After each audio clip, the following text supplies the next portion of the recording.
My name is Asli Bilgin, and I cover web strategy for Middle East and Africa, which encompasses about 80 different countries. And in my job, I get to see a variety of different. Does this work?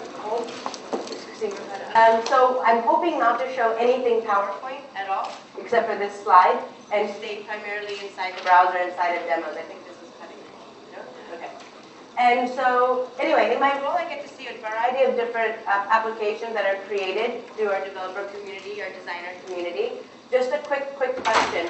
In the room here, how many of you are designers versus developers? Back there. Okay, 3. And then the rest of you are developers, safe to say? Yeah.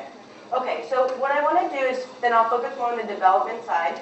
I do want to give a little bit of inspiration for the designers in the house, so I'll show you a couple initiatives that we've done with some campaigns in the US and what you can do going forward. I would also want to show some of the technologies that we have in the region, what we're doing with Time Out Magazine in Dubai, etc., and then show you a variety of different tools that we have with IE9. So I'm going to go ahead and get started. Again, the PowerPoint will be, my blog is here, blog.slingalibi.com. So you'll be able to download the PowerPoint after the session, during the session, whenever you would like. Right now, I'd like to primarily stay in demo mode and focus on the browser experience. So starting off, firstly, just Internet Explorer 9. We released it earlier this year. As you see, it's a much different experience. Oh, I'm standing in front of it, sorry. How long have I been doing that? As you can see, it's a cleaner experience in terms of the toolbars are gone, the navigation is very simple to use, the status bar is also missing, so we wanted to give the focus to the content on the page versus focusing on the browser itself. One example of how you yourself can increase the number of users in your web applications or web properties is by treating your websites as web applications. And the way we do this is with a concept called pinning.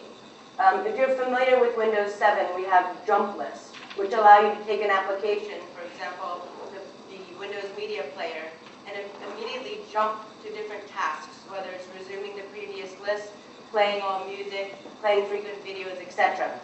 We've done the same with IE9, and you can embed this into your site with a very short little bit of code. And what this does is has the users treat your application, your website, as an application. So instead of bookmarking pages, instead they go to activities. So for example, if I look at Huffington Post, this is an example of a site that integrated pinning. And I see tasks instead of pages. So if you start thinking of your application, your websites as applications, you'll think of them as tasks versus pages. So in this case, the pages become tasks. So there's home, there's politics, business, media, entertainment. Another example of a site using this is Facebook. So me as a user, I'm coming into Facebook. What I can do is I can take the site icon and I can drag it to my desktop. I put my my taskbar at the very top, and I can pin this. This is the whole concept of pinning. I can pin this to my desktop, and then what happens is it launches a new instance of IE9 that's completely skinned as Facebook. So you'll notice the Facebook icon, the colors are Facebook. If I had launched Huffington Post, I would see the Internet Explorer experience in the Huffington Post thematic colors, in this case green with their logo, etc. And again, they're jump lists. And then once I have this, again, once I close my Facebook, it's forever on my taskbar until I remove it. And again, for Facebook, the tasks that they choose to use are news, message, friends, etc. So you can immediately jump to that activity versus having to go into the site, navigate. And then we started taking a look at the statistics based on the companies that are using this. So for Huffington Post, they tell us 49% of their users spend more time on the site once they've pinned it. So again, it creates a stickiness and it creates a loyalty between your site, your property, and the users by having it kind of embedded into the desktop rather than hoping that they're going to have it as a home page or hoping that they'll visit it one day. Allowing it to be accessible in this fashion and being able to have the tasks automatically be created for them instead of them having to navigate from site to site makes it a lot easier. So this is one concept. I put the code for this inside my deck, Everything I'm showing you as well will be in the PowerPoint. So all these links will, I'm going to show you a lot of demos, so all these links will be available in the PowerPoint. One of the best sites to take a look at IE9 is a site called the Test Drive, IE9 Test Drive. If you just do a site search on this, it'll take you to this page. I'm going to show you a little array of some of the examples that we have. Many of them relate to performance. And I've done this talk a lot in many different countries, and typically when I get to this part, I show the performance versus different browsers. And I'm not going to do that today because we're here as peers. What I'd like to show you, though, in IE9 what the performance capabilities are, and I welcome you to try the performance of HTML5 using IE9, using IE8, using IE7, and then also against the other browsers and see how it rates. In my presentation, I'll give you material showing how we're improve the performance so it's super, super rapid and super, super fast. What we don't want to happen any longer, now that the internet has evolved, we don't want the user waiting for something to load. And with HTML5, since it's simple HTML, you can avoid that from happening. So let me just show you an example of one HTML5 implementation. The beauty of HTML5 is that I can just go view source, and I can see the source immediately on what's happening behind the scenes. So there's nothing that's compiled, there's no DLL that you can't get to. If you want to take a look at how this demo was built, you can take this code. There's a bunch of demos I'm going to show later with audio, I hope, that I have actually taken and embedded into my own web properties. So again, the good thing about HTML5 and the demos that I'm showing you today is just you do a view source and they're available. So in this demo, we have a series of performance demos, and again, you can open these up in different browsers and test them. But the thing that you want to pay attention to here, I don't know if you can see it on that side of the room, is the frames per second. How many frames per second are being rendered inside the browser, again, cached via HTML5. And what we can do is just increase the load of the animations that are rendering, and you can see that the frames per second starts degrading way later, with 500, 1,000 animations occurring. But when it comes to the 100 renderings of this JavaScript code, the animations continue to stay fine.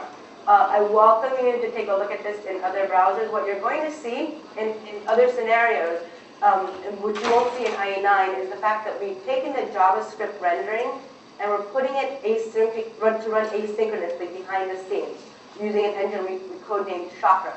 So typically what we did was we took 7,000 websites and we looked at what was being created and how it was being run and what the performance was. And what we found with these, I'll just bring up this performance, is taking just the major news sites in terms of what they're rendering with the DOM rendering, the JavaScript rendering. We found there was a bunch of inconsistencies in terms of what was taking the most time to load. But typically, if you take a look at what's blue here, we found that JavaScript was taking the longest time to compile because it was occurring linearly. And so what we did was we put that in the background process and allows you to have the experience that you're seeing in terms of animations. And again, you can download this code by just doing a simple view source. Now, let's take a look at some of the examples that we have in this region. This is a project that was created in Jordan. This actually allows you to take music, audio, and run them in HTML5. And what we did to show you just a snippet of how you can do that is have this audio player that we created. Again, you can do a simple view source and take a look at what's going on behind the scenes. In HTML5, we introduced a new DOM object called audio. And this audio allows you to play, rewind, fast forward, using simply the mouse keys. So you don't actually have to touch the experience inside the browser. It automatically takes input from the keyboard. So just taking a look at the audio player that we have available inside the browser, by simply using my keyboard, I can navigate between the different songs that are available, and then I can play them using the space bars. The audio on. Okay, typically we would hear the audio. And allow me to rewind using the left arrow and go forward using this audio element tag. So let me pull that up for you. And using the audio tag, what I can do is rewind forward. I can also create playlists and allow the user to bookmark the different components inside of my music player. And again, this is something that we've done with a variety of different companies, including Mini Mosaic. Another example I want to give you, this is for the designers. This is a great way to increase the loyalty of your visitors to your site using the concept of what we call a fan-sumer, meaning a consumer of your products and your properties, but also a fan. And what we're encouraging is social network integration, interaction between your users, and making the experience really fun so that your users stay on the site. Now this was built in Silverlight. I'm going to show you it in Silverlight. This is something we did with Nike called the Mosaic 2325 project. And I'm also going to show you how you can do this in HTML5 without having to use Silverlight. But what we did with this project was, basically it's Michael Jordan doing a slam dunk. But to take advantage of the fans of Nike, what we allowed them to do using Azure, which is their cloud service layer behind the scenes, and then Silverlight, is we allow users to upload photos of them holding their favorite Nike product. And then when that gets uploaded behind the scenes inside the cloud, what we do is we re-render this entire frame, and now you can see the person's photo, you can drill into it, and then you can actually rate the photo. And what Nike found actually was that the users were much more loyal, much more willing to stay on the site and become more and more fan-consumers. So instead of them spending millions of dollars on advertisement, this is something that they created and it runs for free, right? So now once it's up, it's allowing users to create the advertising for them. And this is using technology that we call deep zoom. And if you think about it, what it is this is one image. If you think of a pyramid, this is one image, and as I drill down, it becomes 4, it becomes 16, etc. So it's just stacked images, which we can also do in HTML5 using something called the canvas object that we have available. Another concept that we have that with HTML5 that Time Out Magazine did is take the same canvas object and then integrate it with Facebook and integrate it with interactivity. So what this is based in Dubai with Time Out Magazine. It's a restaurant recommendation site.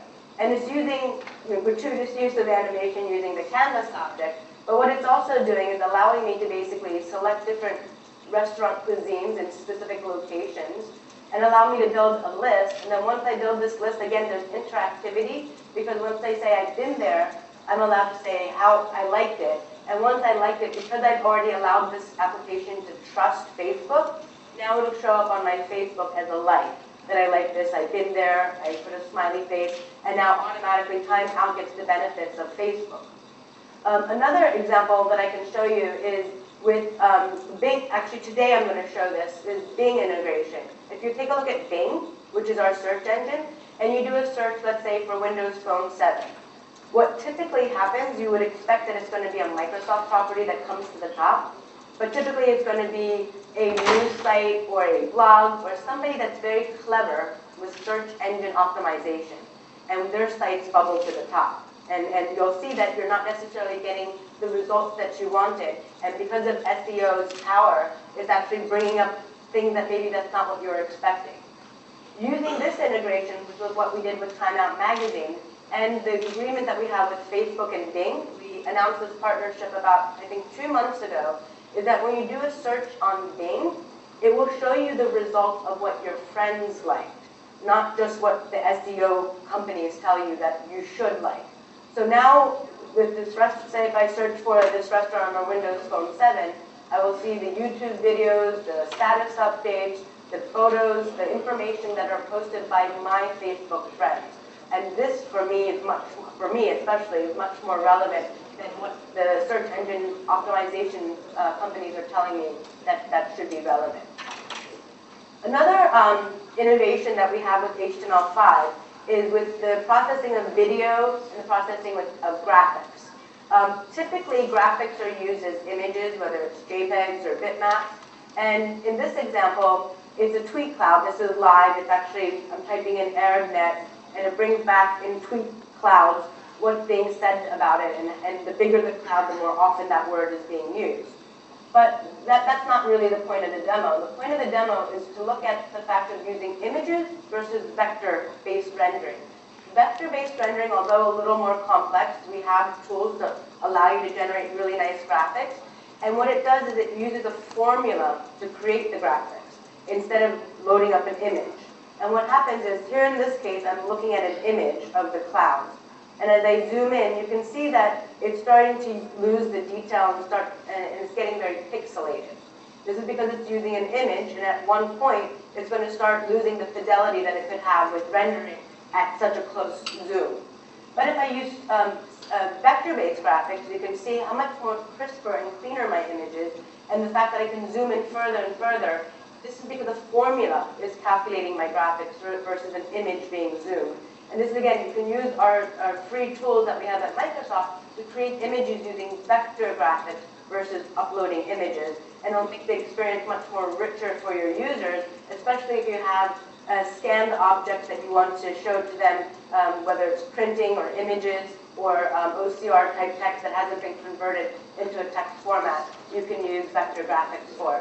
And again, when you zoom out, it's the same fidelity. It's very rapid.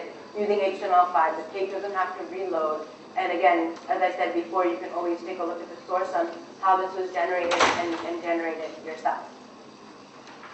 Okay, so talked about the audio player. Another, for the developers in the room, I did the designers. For the developers in the room, we built in tools inside of IE 9 to allow you to monitor how your page is rendering. So here's an example of a page. This bottom part is just a simple blog page, and it has some images on it, okay? Now, you can see that there's one error, one image is not being rendered, but otherwise the page looks okay. It doesn't look that bad. If I refresh it, it loads relatively quickly, assuming we have a strong internet connection, and allows me to see the page, and I can look at errors. But a developer needs to go beyond this, and of course, users are expecting better performance, especially if your page allows for interaction, as some of the demos I showed you earlier. I hit F12. This allows me to bring up the developer tools. I'm not going to show you all of it. I'm going to show you something that I think that's particularly relevant. It's something called network monitoring. So when I load this page, I can actually monitor all the methods and all the images and what's happening on the page and how long it's taking to load immediately in my browser. No dev tools installed. And I can see what's taking too long, where my bottlenecks are, and make changes accordingly. So I'm going to go ahead and start capturing, and then go ahead and refresh the page, and just give it a second, so that wasn't too bad. And then what happens is it looks at all the gets and the posts. There's no posts on this page, all gets, and it tells me how much time each of these took to render. For the developers in the room, where do you see some problems here? There's 4 major problems with this site. Some are quite obvious. All right, so one, because it's in red, is the 404s that you're seeing. One we saw by looking at the page, but let's take a look at why these 404s are happening, okay? So one is the beacon GIF is just simply missing. It's not found. And we saw that when we looked at the site. The other one, the PNG file, the word is spelled wrong. And because it's spelled wrong, again, we're getting a 404, but we're not seeing the X that the image is actually missing. But because we can look at the monitoring tool, we can see that indeed this is the case. Now the other thing that we can look at is over here in terms of timing. I want to show you 2 JPEGs, okay? It's the same JPEG, it's called IMG search. But you're seeing that it's actually being loaded twice. Now why is this? Well, and especially, it's being loaded in a linear fashion at the very end. So it's making my entire page load slower because it's taking the same exact image and loading it twice. Taking a deeper look at this, I'm seeing that I didn't capitalize the S in the second search. Even though they're pointing to the same file, because I didn't capitalize it, the way HTML5 renders it is going to treat it as 2 different images. So just by making one letter a capital letter, I'll decrease the amount of time that my page loads. And then lastly, this is an obvious one, but PNG files typically take longer to load. So when you're having files that are not compressed, like JPEGs would be compressed, it again will slow down your performance. So as a developer, I can immediately refresh my site. I can go to a details view and take a look at more information about that specific call and the timings of it. So again, the developer tools have been built in directly into the browser for you to consume. Another example, which is, I like this one. This is pure HTML5. I'm doing a view source. Let me bring it up, view source. And this is raw code, very similar to what I showed you with the Nike project. This is using the new HTML5 canvas object. And one more note that I have to tell you is everything I'm showing you today for HTML5 is not just Microsoft. It will work in any browser. I'm showing you IE9 obviously for a reason, so I'm going to show you how fast it is. But everything that you're seeing here, you can open up in any browser and take a look at the code and render it. What we're hoping to show to you is that it'll render the fastest using IE9, and this is why we put the frames per second on the left-hand side. Now, for the Nike Mosaic project, which, okay, 2 minutes. For the Nike Mosaic project, what you saw was, what you didn't see was, because I loaded it in advance, is that when I hit F5, it was going to take a moment for that Silverlight object to render. With this one, it will not, because it's using HTML5. And I have the same experience. It was developed actually by the same company, Sea-Dragon, that is using JavaScript, HTML5, to allow me to zoom in to objects in my canvas. I can zoom out very quickly, and again, I can zoom in very quickly again. You can see the frames per second isn't changing. Again, because the JavaScript is rendering behind the scenes. So I have 2 minutes I want to close. The last thing I want to share with you is we have a contest that we're running for HTML5 projects. We can't find enough of them, and it's called Dev Unplugged. Specifically, we're looking for 2 categories. One is for music, and one is for video. You can submit your entries here, just I want to enter, etc. We have a variety of different prizes, including a lot of money and hardware that you can take a look at the different prizes that we have, as well as, most importantly, is a trip to Las Vegas for the Future of Web Apps Conference. So we're looking to see innovation in MIA. Again, I've showed you some examples of what we're doing with Time Out Magazine, etc. But we really want to show that the innovation that we find here, especially because we don't have to use that antiquated browsers of the future, is available, and we can showcase this on Dev Unplugged. So that's it. And I'm going to hang out afterwards to answer any questions, or I can answer them live now. The deck that's behind the scenes is like 50 slides or so. It goes a little bit more into everything that I talked about in terms of the performance and the code. I put snippets in every slide, so you can just copy paste the snippets. This will be is available on my blog now. So I'll take any questions that you have, and I'm also doing a talk later today on Web Matrix in terms of the developer experience with building applications. So hopefully you guys can stick around for that. Do you have a question? You much talk about HTML5, but not Silverlight. Is Microsoft policy in the few years coming to create a Silverlight against HTML5? I always get this question. So the question is, basically, what's going on with Silverlight because of HTML5? And what's the differentiator? It's a very good question, and I get it a lot. This has been a very controversial topic online. So Silverlight, there's first of all, it's been around for a long time, and it has a lot of functionality that currently has not been approved by the standard for HTML5. I'll give you some specifics that are applicable to this region. Number 1 for Silverlight is adaptive streaming. So, for example, South Africa, they have a very poor bandwidth and a lot of latency for their connections. What Silverlight allows you to do is detect where there's low bandwidth connections and increase the buffer size. So right now, currently, this is not a standard supported by HTML5. So that's one. Another one, too, is the tools. The tools are more superior for Silverlight, and one of the things that you can do in Silverlight is embed inside of a video advertisement. So one of my favorite examples of this is there's a video playing, and you can highlight the person in their clothing, and it'll actually immediately behind the scenes add it to your shopping bag. So you can do this in HTML5 kind of, whether it's supported by standards, not really. Whether do we have the tools for this yet? No, not yet. So, and then the last thing, the third one is high definition video. This is supported by Silverlight. It's not yet here standard for HTML5. So there is enough differentiators, and what we're seeing at Microsoft is that the enterprises are primarily going with Silverlight when they know that they can control the users that are using it, that they'll install the plugin that's required, whether it's Flash or Silverlight. for when you want to have a really wide heterogeneous audience and when potentially it could be different browsers, that's when you'll go with HTML5. Alright, that's it. Alright, I'm going to hang out to answer any questions over there behind the scenes, and then we'll do another talk today. Thanks for your time. There's a possibility now.